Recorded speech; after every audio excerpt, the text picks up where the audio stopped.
So, gagawin natin parehas ang brightness niya.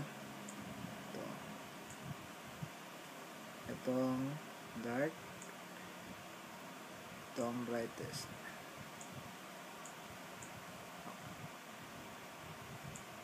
Okay, so sa kabila makikita natin naka full.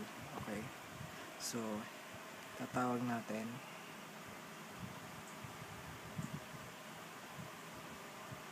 video call.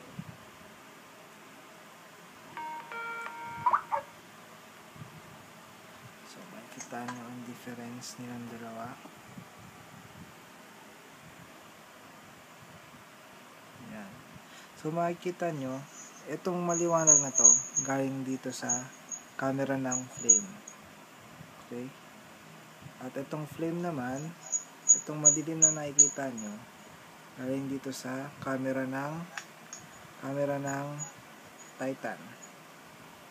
So look at the difference. Okay? So kita natin na madilim talaga ang galing sa Titan.